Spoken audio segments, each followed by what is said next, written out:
Hello my friends, welcome back to my channel and welcome to my kitchen. Today is going to be a real quick, not meal prep, just kind of like a cook with me. I am trying a recipe I've never tried before, a type of product that I've never tried before, totally contrary to the way I'm used to eating, which is lower calorie, lower fat, things like that. I am making a recipe out of LeVeque's book, Body Love, which you guys know I absolutely adore. This is where the Fab Four comes from. This is where the Fab Four smoothie comes from. I adore this book. I'll have it linked down below for you if you would like to get a copy. So Kelly, the nutritionist, has the Fab Four, right? And in the Fab Four, dessert's not really a thing, but one of her recipes for her dessert is what she calls freezer fudge. And freezer fudge is a coconut oil based fat, because fat is one of the Fab Four, right? Fat, fiber, protein, greens. So this dessert is a chocolate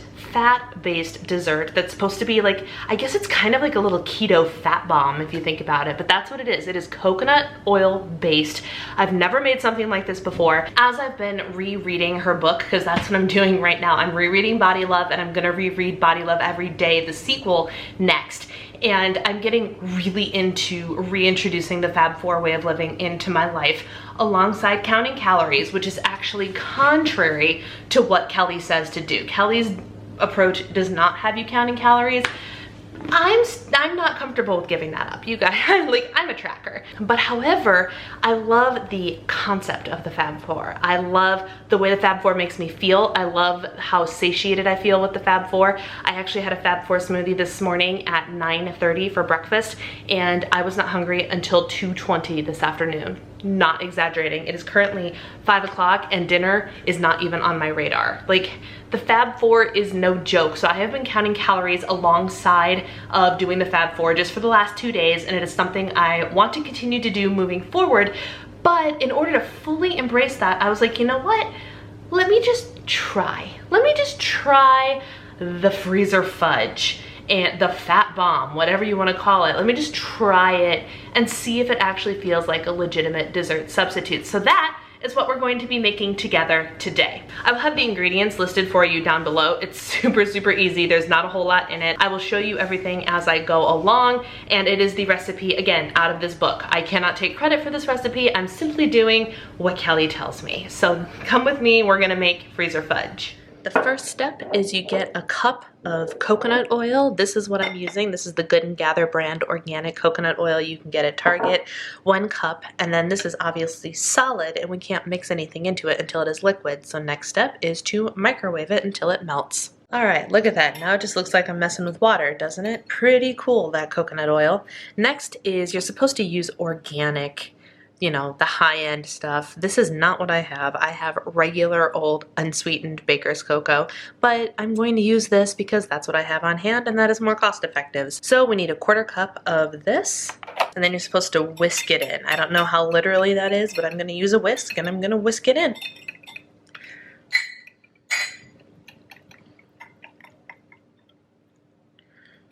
Ooh, look at that.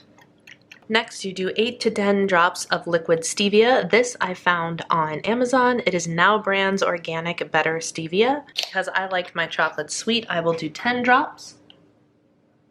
2, 3, 4. Hopefully that was the right amount. Let's mix that in real nice. The last ingredient is optional, and that is almond butter. So I'm going to add almond butter to mine just to see. I really, really love almond butter, so this will be fun, and I'm actually going to weigh mine out. You can do 1/4 cup to 1/2 cup. There we go. That's 1/4 cup. The last step is to put them into ice cube trays. I don't have any ice cube trays because we have an ice maker, but I do happen to have this 12-pot mini muffin tin. So we're gonna see if I can put them in here and use that as a 12-serving divider. We'll find out. Okay, so it turns out I have more than 12 pans worth of this. So what I'm going to do is I'm going to go ahead and freeze the first round, and then I will refill and make the second. But the final thing that you're supposed to put on is sea salt. And I love, love, love, love salted chocolate. So this is what sold me on it. I'm like, well, if it's a fat bomb and it's not all that sweet or anything like that, but it's got salt on it, it's salted chocolate, I mean, I'm here for that. So this could be too much. I don't really know. I'm totally winging it.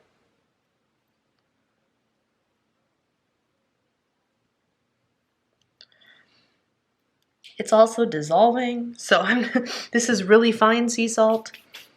All right, check it out, my friends. This is the final product. What you do is you pop them out of their mold. I will admit it was a little bit difficult to get them out of the muffin tins. I took a metal spoon and kind of had to slide them into the side, and then it ended up popping out, and I only broke one of them.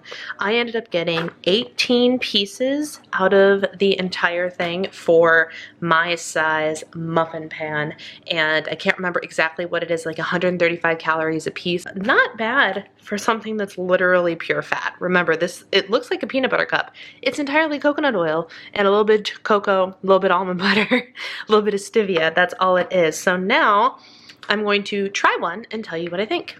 Hey friends, it is the next week and I wanted to give you guys my feedback on the freezer fudge over a period of time as opposed to just a first impression, because sometimes first impressions can be a little bit skewed, and I actually found that to be the case with this recipe.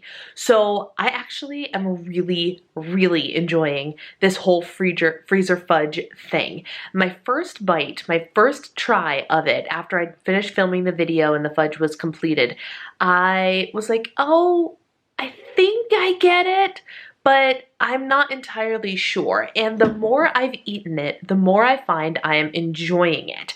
That being said, there are a couple of modifications that I plan on making going forward, because I do intend on making this again. The first change that I'm going to make is I'm probably going to add more almond butter. I'm going to lean towards the half a cup of almond butter instead of the quarter cup of almond butter, because what I've noticed, actually, interestingly and to my surprise and delight, my taste buds have translated the almond butter being mixed into the coconut oil as kind of having the air of an almond butter cup, which is amazing. That's delicious. It's fantastic. So I'm thinking a little bit more almond butter won't be a bad thing. I also have a really high-end brand of peanut butter that I'm going to try to mix in with one and actually make peanut butter cups. So that is one change that I am going to make. The second thing that I'm going to try in a separate recipe is I actually purchased flavored stevia, which is something that Kelly LeVeque actually suggests in the book. She has different recipes for different flavors, and some of them require stevia that have flavor to them. One of the flavors that I happened to find is peppermint cookie. And I was like, this might be a really, really good flavor profile for the sweet, supposed to be chocolatey treat. So I'm going to make one pack of freezer fudge or one recipe or whatever, maybe without almond butter. I can't decide if I'm going to put almond butter in it or not, but I am going to sweeten it with the peppermint cookie version of stevia instead of just the plain stevia and see what that creates. So that is another version I'm going to try. And then the third thing that I am going to do is once I finish up the chocolate that I have had sitting around literally forever, I couldn't tell you, that container has got to be at least 1.5 years old, maybe older. There is a very real possibility it traveled with me from Illinois and I've been here over 1 year now. So the fact is, it might be old Aldi brand chocolate, which means if I go back to the store and buy like some high-end organic cocoa powder, fresh cocoa powder, that might enhance the chocolate flavor of the freezer fudge. It might not. I could be completely wrong. It might not, but I'm going to try it nonetheless after I run out of the cocoa powder that I currently am using. The last change that I'm going to make is next time I make like just the regular freezer fudge, just like the recipe I made today, I'm going to use less salt because it actually is quite salty, which could also be hindering the rest of the flavors that I'm trying to taste. It's not bad. I don't mind that it is a salty treat at all. It's actually quite good, but it's a little heavy on the salt, which if you looked at the footage, maybe shouldn't surprise you, right? So I'm thinking next time I make the freezer fudge, pull it all out, and then after it has already been frozen, sprinkle some of the sea salt on top so less of it sticks. So those are the modifications that I'm going to be making in the future. I'm going to try each one individually. Stay tuned for some day in the life vlogs because you will be seeing the freezer fudge make an appearance, I am sure, especially since my plan, my goal, my hope is to convert a lot of things over to the Fab 4 way of living, which would include plenty of freezer fudge. But for now, I hope you really enjoyed this video. This is in fact something I enjoyed eating and making. Making it was super easy. My personal recipe ended up being about 135 calories per piece, but if you are planning on making it, make sure you punch everything into your own recipe builder and you use the numbers based on exactly what you put in the recipe and exactly how many pieces you get out of it. So it'll end up different for every time I make it, unless I make it the exact same measurements and with the exact same amount in the little tins. Otherwise it'll be different, and that's completely okay. But I hope you found this a little bit interesting. Literally, there's no sugar in this. No sugar. It's all fat. And it's actually really, really good. So I'm here for it. I'm looking forward to modifying the recipe and learning new things about freezer fudge in the future. And I hope you enjoyed this look into the beginning of Brianna converting to Fab 4. Take care, and I'll see you next time.